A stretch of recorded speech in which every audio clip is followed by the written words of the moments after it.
আসসালামু আলাইকুম।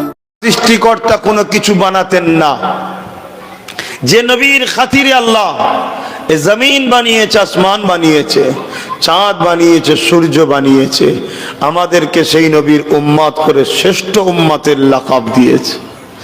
যে নবীর উম্মত হওয়ার জন্য মুসা নবী, ঈসা নবী, দাউদ নবী, সমস্ত নবীরা শখ করেছিল, আল্লাহ আপনি আমাকে নবী না করে আখেরি নবীর উম্মত যদি করতেন নিজেকে বড় ধন্য মনে করতাম।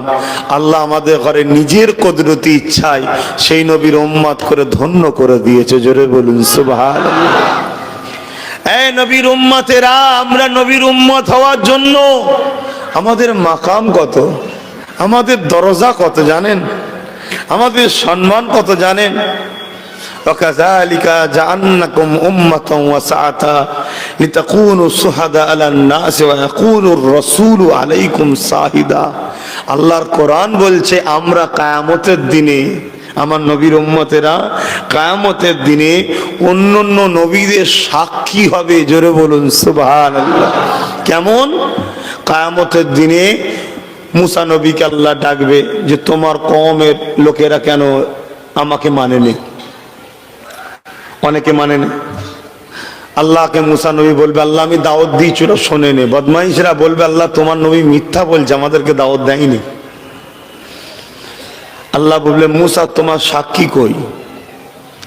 ইব্রাহিম নবীকে আল্লাহ ডাকবেন, আমাদের আব্বাজান। অন্যান্য নবী সবাইকে ডাকবে, শুধু আমার নবীকে আল্লাহ ডাকবে না যে তোমার উম্মত কেন আমাকে মানেনি। এটা আমার নবীর জন্য স্পেশাল। সব নবীকে আল্লাহ জিজ্ঞেস করবে। তো এই সময় সমস্ত নবীর আওয়াজ দেবে উম্মতে মুহাম্মাদি, তোমরা বলো না তোমাদের রসুল কি তোমাদেরকে শোনায়নি আমাদের কথা? কি গো কোরআনে আছে না নাই? মুসা নবী, ঈসা নবী, দাউদ নবী, জাকারিয়া নবী, রকিয়া আমার নবী আমাদের ঘরে জানিয়েছে না জানাইনি? হাদিস পাকে আছে না নাই যে নবীরা তাদেরকে দাওয়াত দিত, তারা নবীদেরকে কতল পর্যন্ত করেছে? আমার নবীর উম্মতরা তখন বলবে আল্লাহ আপনার নবীরা সব দাওয়াত দিয়েছে, বদমাইশরা মানেনি। তখন এই বদমাইশগুলো বলবে আল্লাহ এরা তো পরে এসছে, তাহলে সাক্ষী দেয় কি করে? তখন আমার রসুল কামলিওয়ালা আসবেন যে আল্লাহ আমি এদেরকে জানিয়েছিলাম। জোরে বলুন সুবহানাল্লাহ। আর আমি জানি কি জানি না, আমার সাক্ষী তো খোদ আপনি নিজে। আপনি আমাকে এলেম দিয়েছেন কি দেননি সেটা তো আপনি নিজেই জানেন। জোরে বলুন সুবহানাল্লাহ। আমাদের মাকাম এত, আমাদের সম্মান এত আখরি নবীর উম্মত হওয়ার জন্য।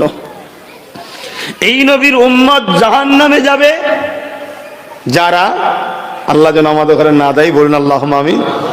অন্য নবীর উম্মতের থেকেও এই নবীর উম্মত হওয়ার জন্য জাহান্নামে গেলেও সেখানেও একটু মর্যাদা পাবে। ভুল ব্যাখ্যা নেবেন না যেন, বোঝাবার জন্য বলছি। অন্য নবীর উম্মতরা যখন জাহান্নামে যাবে তাদের চেহারাকে বিকৃত করে দেওয়া হবে, বিভৎস চেহারা করে দেওয়া হবে। তাদের মাথাকে জমিনের দিকে, পা দুটো উপর দিকে করে দেওয়া হবে। কিন্তু এই নবীর উম্মত, আমাদের নবীর উম্মত, যদিও ভুলের কারণে আল্লাহ ধরে জাহান্নামে যদি যায়, চেহারাকে বিকৃত করবে না। জাহান্নামের দরজার ফারিস্তা দেখে অবাক হয়ে যাবে, হে তোমরা কারা গো, তোমরা কোন নবীর উম্মত? তখন তারা জাহান্নামের গর্জন শুনে আমার নবীর নাম ভুলে যাবে। অভ্যাস নেই তো দুনিয়ায় বলা, ভুল করেছে, নাম ভুলে যাবে। তখন বলবো যে নবী শেষে এসেছিল, যে নবীর উপরে আসমানি কিতাব কোরআন এসেছিল, তখন ফেরেশতারা বলবে হায় হায় হায় হায় হায়, ওই নবীর উম্মত হয়েও জাহান্নামে যাচ্ছ? তোমাদের মতো বদ কপাল কি আছে? কেন ওই নবীর উম্মত জাহান্নামে যাবে, এটা আশ্চর্যের বিষয়। কেন ওই নবীকে আল্লাহ এত সম্মান দিয়েছে, যদি মরণের বিছানাতে পড়ে ঘড়ঘড় করে আওয়াজ হচ্ছে, তখন যদি একবার দিল থেকে বলে যে খোদা মাফ করে দাও, ওই নবীর খাতিরে আল্লাহ তাকেও মাফ করে দেয়। জোরে বলুন সুবহানাল্লাহ। তোরা কি করেছিস? জাহান্নাম ধরতে আসবে, তখন এদের জবান থেকে কলেমা জারি হয়ে যাবে, লা ইলাহা ইল্লাল্লাহ মুহাম্মাদুর রাসূলুল্লাহ। সঙ্গে সঙ্গে জাহান্নাম সরে যাবে। আল্লাহ বলবে ধরো। আল্লাহ আমরা পারছি না। যার জবান থেকে আপনার বাণী, আপনার হাবিবের কথা বেরোচ্ছে, আল্লাহ তখন তাদের জবানকে বন্ধ করে দেবে। যাক, অনেক বড় কথা। পরবর্তীতে আল্লাহ তাদেরকে আবার তুলবে, যাদের পরিমাণে যাররা পরিমাণ সর্ষের দানার থেকেও ছোট যদি ঈমান থাকে, একদিন না একদিন সে জাহান্নাম থেকে উঠে আসবে। আর ঈমান কি? নবীর মহব্বত, নবীর আদব। আমার সাথে বলুন, ঈমান কি? নবীর মহব্বত, নবীর আদব, নবীর সম্মান, নবীর প্রেম, রসুল বলে চিনে মানা। রসুল বলে চিনে মানা, আমাদের মতো মানুষ ভেবে মানা নয়, রসুল বলে। মানুষ বেশাক কিন্তু রসুল। কথা বুঝে আসছে না? নাই, এটা হলো ঈমান। আর আমল কি? ওই ঈমান অবস্থায় দরুদ যে পড়ে সেটা হলো আমল। জোরে বলুন সুবহানাল্লাহ। ঈমান অবস্থায় নামাজ যে পড়ে নামাজটা আমল। ঈমান অবস্থায় রোজা যে রাখে রোজাটা আমল। রোজা আমল নয়, ঈমানদার যখন করে তখন আমল। হজ আমল নয়, ঈমানদার যখন করে তখন আমল। নামাজ আমল নয়, ঈমানদার যখন করে তখন এটা আমলের স্বভাব হয়। বেঈমান করলে লাভ নাই। তাই ঈমানদার নবীর প্রেমিকরা নবীর উপরে দরুদ পড়বে। এটা নবীও বলেছেন, আমার প্রেমিকদের বৈশিষ্ট্যের মধ্যে একটা বৈশিষ্ট্য হলো তারা চলতে ফিরতে, ঘুরতে, শুতে, উঠতে, বসতে আমার উপরে দরুদ পড়বে। তাহলে আমরা পড়বো না?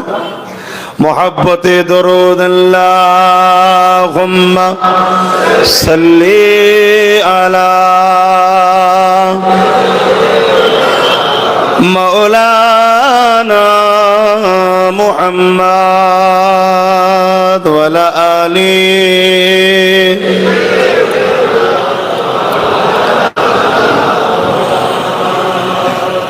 আই কি যাবি সঙ্গে আমার, আই কি যাবি সঙ্গে আমার, নবী দেশে আয়, নবী দেশে আয়। যেতা মরুর ধুলো মুক্ত হলো, যেতা মরুর ধুলো মুক্ত হলো, লেগে নবীর পায়, লেগে নবীর পায়। আল্লাহুম্মা সাল্লি আলা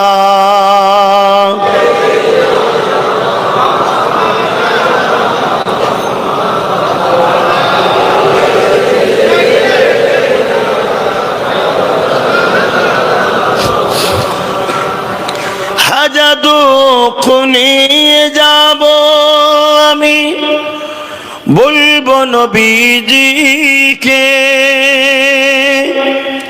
হাজার আশা নিয়ে যাব আমি, বলবো নবীজিকে,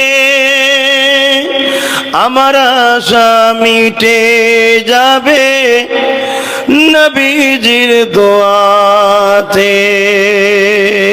বলুন না সুবহানাল্লাহ। নবীর দোয়ায় আমাদের আশা মিটবে না? মিটবে না?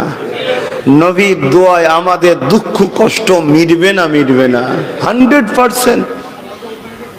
নবী পাকের একজন খাদেম ছিলেন, নবী পাকের কাজ করতেন। নবী পাকের কি বলে খানকা শরীফ, হুজরা শরীফ পরিষ্কার করা কাজ কাম নবীর সাথে থাকতেন।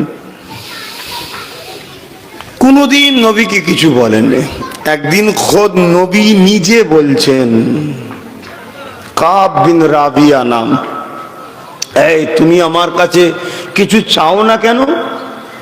বলো তোমার কি লাগবে।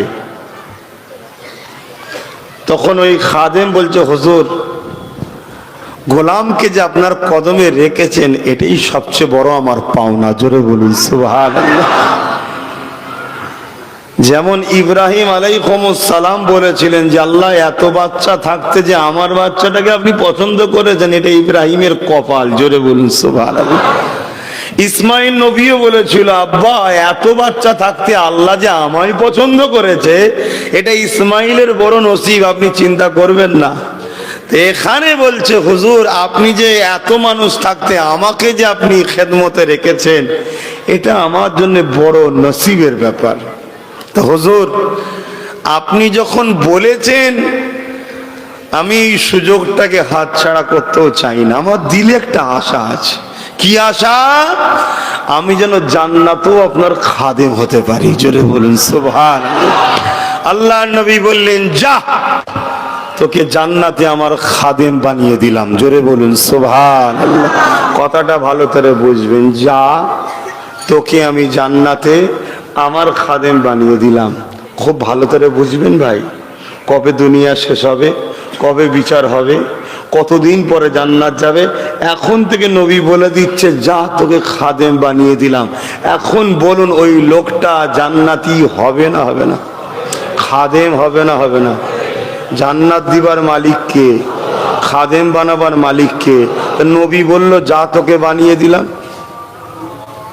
আচ্ছা আজানটা হয়ে যায়, আকীদা ঠিক করতে আজানটা